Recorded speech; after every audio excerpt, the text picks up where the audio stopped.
একজন পুরুষ যদি পরকিয়া করে তার শাস্তি কি? পুরুষ যদি পরকিয়া করে কিংবা নারী পরকিয়া করে শাস্তি একই। মনে রাখবেন, আল্লাহর জমিনের সবচেয়ে ভয়াবহ অপরাধ, যেই অপরাধের শাস্তি সবচেয়ে জঘন্য, সেটা হলো এই পরকিয়া। অর্থাৎ বিবাহিত পুরুষ এবং নারী যদি হারাম সম্পর্কে লিপ্ত হয় তাদের শাস্তি সবচেয়ে ভয়াবহ। কেন শাস্তি ভয়াবহ জানেন? এক সময় আমি গত কিছুদিন আগে বাংলাদেশে এক ভাইকে থাইল্যান্ডে দেখা হয়েছে, অনেক বয়স। ওনাকে জিজ্ঞেস করলাম বাচ্চা কাচ্চা কয়জন, বললো যে 2 জন।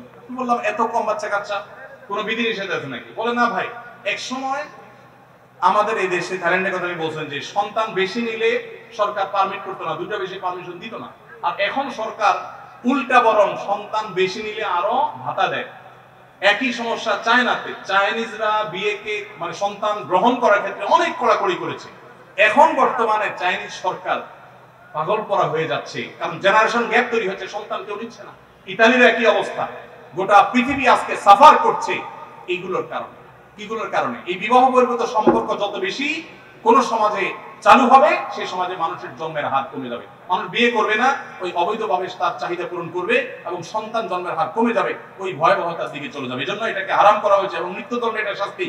কোন স্বামী কোন স্ত্রী যদি পরকীয়া লিপ্ত হয়, আল্লাহর জমিনে সে সবচেয়ে বড় অপরাধী। শিরকের পর যে বড় অপরাধগুলো, তার মধ্যে থেকে একটা।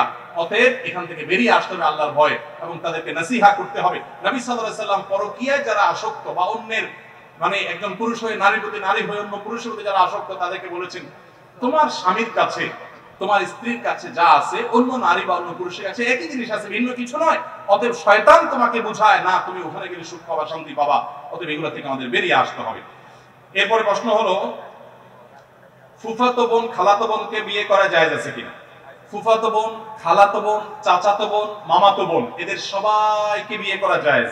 আর যাদেরকে বিয়ে করা জায়েজ, এরকম বোন যারা আছে, বিয়ে করা জায়েজের আওতায় পড়ে, এদের সাথে পর্দা করা ফরজ। অর্থাৎ তাদের সাথে আপনি পর্দা ছাড়া কথা বলবেন না, এবং কোনো প্রয়োজন হলে কথা বলবেন পর্দার আড়াল থেকে, এবং তাদেরকে বিয়ে করা সেটা কি আছে? জায়েজ আছে।